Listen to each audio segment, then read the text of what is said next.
Welcome, everybody, to Dead Talk Live. Tonight, we welcome back Joshua Mikel. Josh, thank you for being here with us. Before we get started, Josh is starring in an upcoming movie coming out June 3rd on Epix. It's called Unhuman. That is what we are going to be discussing tonight. But before we get to that, how you doing, Josh? I'm hanging in, John. Thank you for having me. It's a pleasure to have you back. Can't believe so much time has passed already. So, Unhuman. I have to admit, dude, I really enjoyed this flick. It's fun, and the way the story is told, it's sort of like it's told through like a storyboard comic book way of how the director envisioned it. You've seen the final product. What do you think about how the whole story is told? Well, well, first things first. I've received two links for the final product, and I Ah. haven't actually had a chance to watch it. I feel like such a piece of shit, but I I have a hard time because the only way I would watch it is on an iPad or on my phone, and I don't want to watch it on either. I want to do it its due and watch it on my TV. So No, well, or on a bigger screen, gotcha. um so I haven't seen it, but it was a blast to make, and I've heard, I got to see a little bit of my stuff because I went in for an ADR session with the director Marcus Dunstan. Folks will know him from the Collector franchise, Uh huh.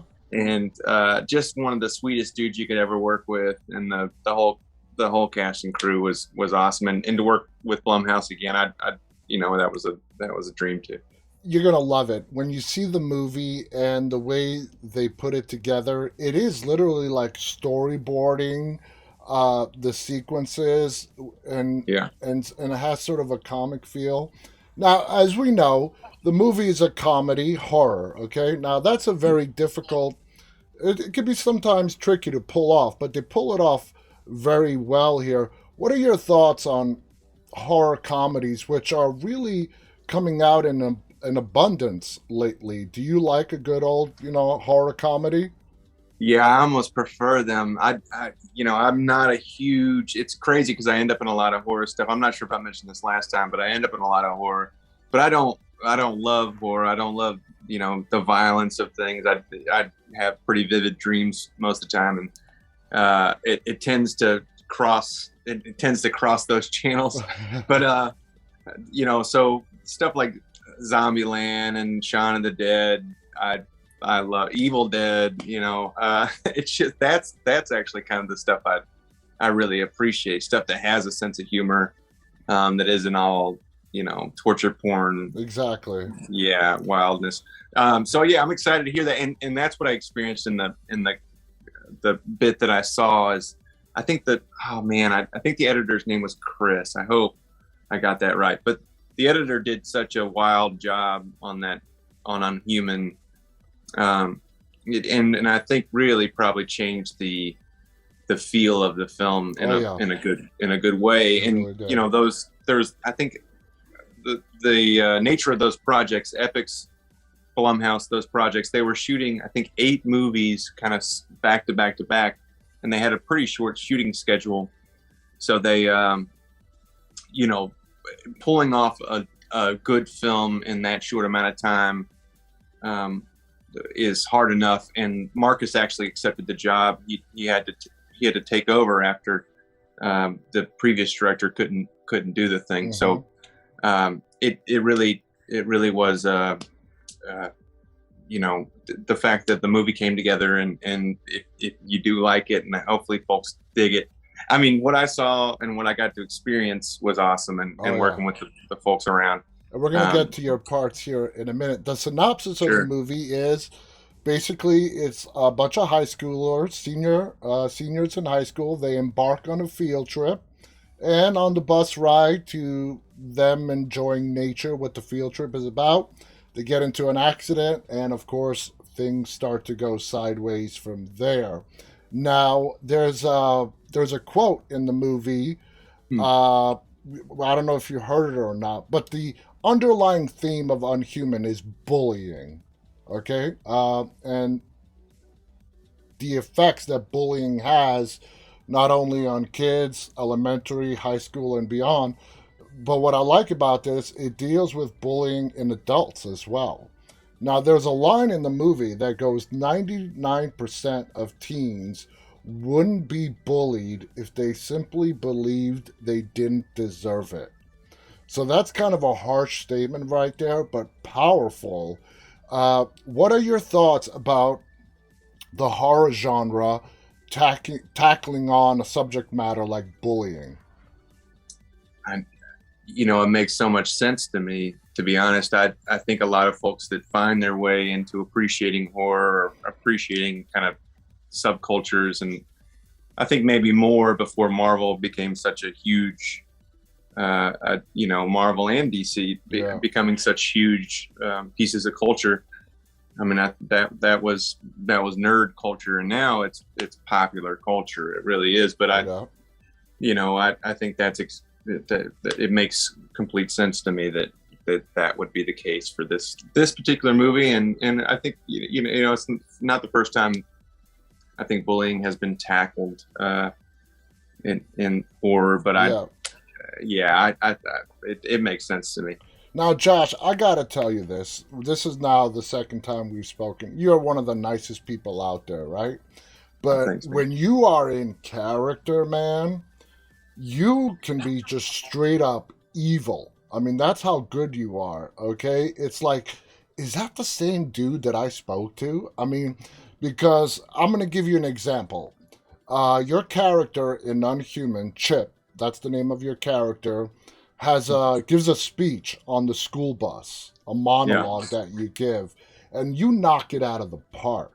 All right. Oh, thanks, man. Now, did you get that on the first take? And if you did or didn't, what kind of inspiration, like for a scene like that, what do you draw upon to bring it and have such a powerful impact on the viewers?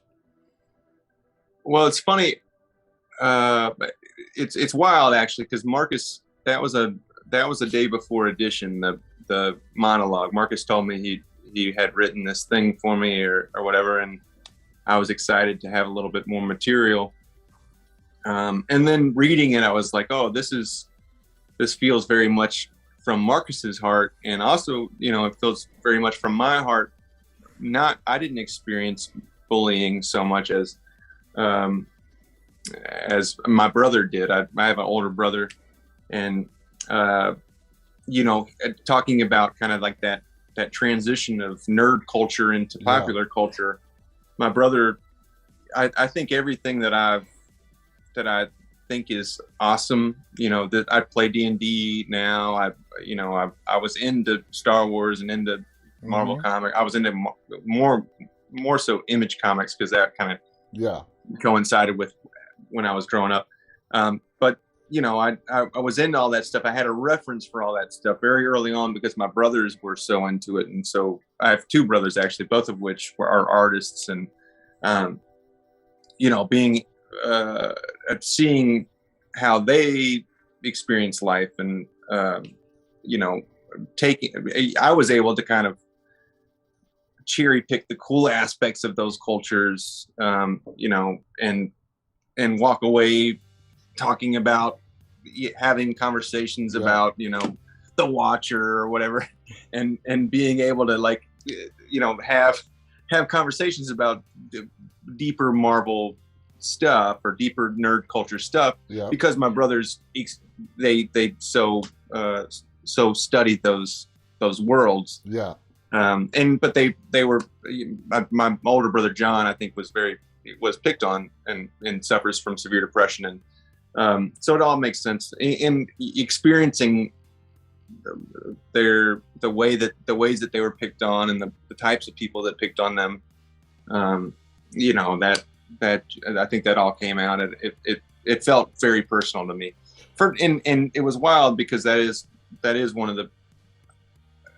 I think the first time we ran through the monologue, I felt like I was connecting to the piece in a different way, and then even as I was working through it, you respond to good writing, and Marcus wrote a really nice piece there. And then I really hope I'm getting the name right, but I think Chris really did a nice job in the edit in that thing because we did have to go back and pick up some of that stuff in ADR. I mean, it had your speech. It was powerful. It has an impact. It's going to be Yeah. relatable with a lot of people. Not the speech itself so much, but the way you deliver it, and that's why I had to bring that up. So Chip, your character, obviously was bullied when he was in school. He's a Yeah. little bit older than the high school seniors. Uh, is your brother's story what you used as inspiration to sort of help you fill a backstory for what Chip is all about and why he's doing what he's doing? No, I don't think my brother would ever got to the point where he was. I don't want to spoil Yeah, anything. Yeah, exactly. Yeah, yeah, I get exactly. you. Yeah, but I don't. But just knowing, people you love and care about, and finding that commonality, and that's the thing I think a lot of folks that end up playing villains do is they say, all right, so this person isn't me, but how could I become this person? How close am I to that? Yeah, And you realize a lot more times than not that you are a lot more close to that person. You empathize with that person, absolutely. or sympathize, and sometimes empathize Yeah. with that type of character. Now, you have made a very successful career of playing the bad guy, but underneath that, umbrella of the bad guy, there are different types of bad guys that you have played. You have the Chips, who is a product of his being bullied and upbringing. You have people that you've played who are just flat out mean, and so on. Do you approach every antagonist role that you take on, trying to figure out what really is their driving force to make them be the way they are, whether it's they're born that way or a product of their environment? Yeah, I think most of the time I try and find something that I latch onto in the dialogue, and say, all right, what do I identify with here? Like, I'm not a murderer, I'm not a rapist or a drug dealer, but what are the things? What are the things the thoughts that have crossed my mind, and my better angels got the best of me and defeated Yeah, those things, and I talk about it occasionally, like, driving is when I'm my biggest piece of shit, and a lot of people are, is, because you have this this wall of glass and metal in between you, and you're also driving a deadly weapon, so yeah, it's like it's like having a gun in your hand and pointed at everybody, and so you think the worst thing, oh, this piece of shit pulling up on my left, like, yeah. you are passing me on my fucking, like, I was driving back from Savannah today, and just thinking about, like, this piece of shit going slow in the fast lane, and this piece of shit passing me on my right. And, like, you don't know how dangerous that is, man. And, like, you got your phone in your hand the whole time, like, that kind of stuff. Exactly. And yeah, we all have that stuff, I think. And I think the more you deny that you have those things, the more you become someone who doesn't understand themselves and hates themselves because they don't embrace those parts of themselves. Absolutely, I completely agree. In Unhuman, it's weird. Every character in the movie has an arc. The high schoolers, everybody. The people in the beginning of the movie that you start out hating, you sort of may end up liking as the movie goes on, as when they're thrown into this situation and they have to sort of put their bullying aside, and you have the popular kids and the not so popular kids, and they have to work together, but yet there's still that animosity. You picked on me, you're bullying me. So I mean, I love that aspect. As within a 90-minute movie, you see these kids go from the beginning where the bullies are total dickheads, and you feel sympathy for the kids being picked on, to where everything is just flipped around 180 degrees. When you were reading the script, what were your thoughts on that? Yeah, I was stoked about it, actually. The script took me by surprise, and I think in a 90-minute film, and especially a horror film, to respond to something emotionally is pretty exciting. Yeah. And it seemed like it's an interesting take on the stuff, and uh, yeah, it's tough not to say too much about I it. know, But I know. It's hard to walk around the spoiler landmine, yeah, but the cast that they assembled, a lot of fresh faces, but they really did an excellent job. yeah, Drew Scheid played Steven. Uriah Shelton plays Raymond. yeah, Brianne Jew plays Amber. Then, of course, yourself. You're like the veteran on the set. What was it yeah. like working with everybody else, and did anybody come up and ask for advice? What was it like being on the set for the time that you were there? Well, it's wild because they're so those kids are so young, and they're so good. And oh man, Bree, I think, I mean, really knocked my socks off. And she's the lead in the film, and I just give her so much credit because she's so good, but she also is so. I sat down with her one day, and she had a whole notebook of the script, and also a notebook that kind of accompanied that script, and had worked through all the beats. And when you're doing something so quickly, I think it was a 21-day shoot or something, Mm-hmm. maybe even shorter than that. But to be the lead in something, and they ask a lot of you, and then when you're acting these scenes scene to scene out of chronology, you kind of have to connect the dots, and Yeah. that's a difficult task that I don't think there's a lot of. You don't get a lot of training for that in whatever Mm-hmm. classes you go to. You get that training when you accept a lead role in something, and so you day one you may be shooting the end of the film, and day 7 you're shooting the second scene, and you're shooting something closer to the end Yeah. later in that day because of locations and whatever else you need. So you're trying to connect all those dots in your head, and she had such a an organized approach to that. I don't. She's going to be huge. I think. I agree. I don't see there's any way that she will not succeed in this It's definitely, business. and She's so and she headstrong. and she put on a hell of a performance. Now, in the time we have left, in the few minutes, you have done a lot of stuff since you're a very busy guy. You 50 States of Fright.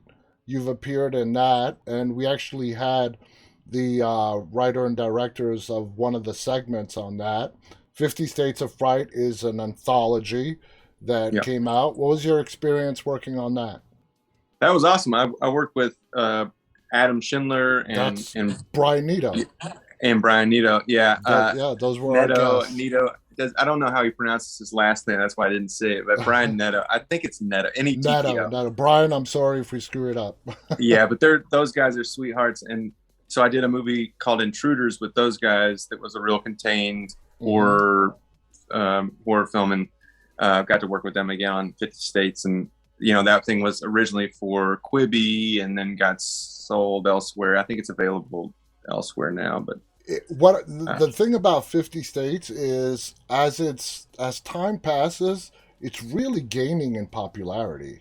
It's yeah, becoming more and more popular. So that's cool. Yeah, I really felt like, because I think that Quibi stuff was so interesting because they tried to break it up into smaller segments that really were larger episodes, and so once people can sit down and watch those things all together, I think yeah, that really helped, and for folks to have better access to it. It's on. Is it on two? I don't know where it's available, I but see it advertised on my Roku. I Roku, believe, exactly. That's where it is. yeah, I think it might be like on the Roku channel. Yeah, It might also be on what is now called Freevee, what used to be IMDb TV. It's sure. available on several different places. You also did an episode of Creepshow. What Yeah, was it like to be reunited again with Greg Nicotero? man, that was awesome. Uh, yeah, working that show because I had auditioned for it a couple times, and then a number of times actually. And then they had that whole Marilyn Manson thing, and I had kind of committed to not auditioning for it again, and then they kind of denounced that motherfucker Yeah. and didn't air that episode that he had shot. I Yeah. had auditioned for, and my buddy Jordan Woods Robinson also auditioned for. He was on. He was also on Walking Dead, Yeah. and but yeah, to end up on the show and work with Greg again, um, that was just, it was a cool experience. And the particular episode being the season 3 finale and Mm-hmm. having the tie-ins with Night of the Living Dead, um, I just felt that was just very, very fortunate. And Christian Gonzalez, who plays the lead in that Mm-hmm. particular spot, is an awesome guy and an amazing actor, and has such a cool, like, Humphrey Bogart look. I don't Absolutely. have you caught the episode? Have you had a Oh chance yeah, to see it? yeah, yeah. Yeah, It's yeah. awesome. It's slick. It's a slick episode, and I was thrilled to work with John Harrison too, and that guy's amazing. You end up on that show, and I feel like such a piece of shit because I'm, again, not the biggest horror fan, but I know everyone I'm running into is horror legend. Yeah. So, you've got what stuff that's coming down the pipe for you that you're really excited about to come out. Yeah, I was sitting around reading this book here, Manhunt. It's the 12-day chase for Lincoln's killer. Oh. I'm working on it's Apple TV show that will, that About is John Wilkes Booth? about John, yeah, about the Lincoln assassination, and John Wilkes Booth, and I play one of the co-conspirators, this guy Wow. John Surratt Jr. and just reading through the book is it's wild. Monica Belinsky, I think is how you say her last name. I hope I got that right.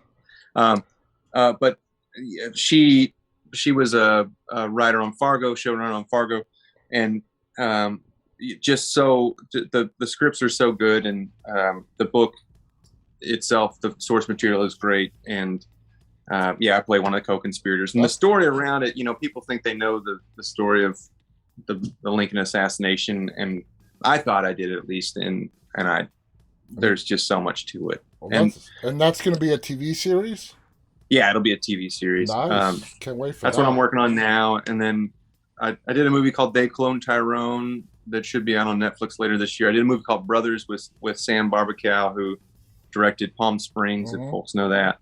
And that's Josh Brolin and Glenn Close and Peter Dinklage and Brendan Fraser. Wow. But yeah, it's crazy. But that, hey, it's great, man. You're a busy guy. You've got all this work lined up. I mean, what more can you ask for, right? I'm fortunate, very, very fortunate to be a dude of a certain look that I play a lot of shitheads, and I'm able to wind up in these projects that are shooting in Georgia. That's awesome. Josh, I want to thank you so much for coming on here. You're a great guy. Again, John, you too. I talked to you, and then I'm going to see you again on the screen, and you're going to be playing a douchebag. And I'm like, is that really Josh?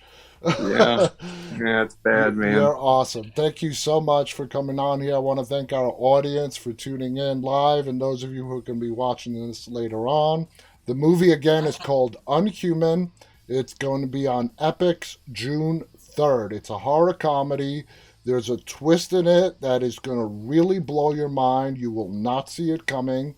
Check it out. What you think the movie is about halfway through, it's completely the opposite. That's all I'm going to say. It's just a real big twist. So, again, thank you to Joshua Mikel. And on behalf of Josh and myself, stay safe. Till next time, stay walking. Bye, everybody. Take care. Thanks, Mike.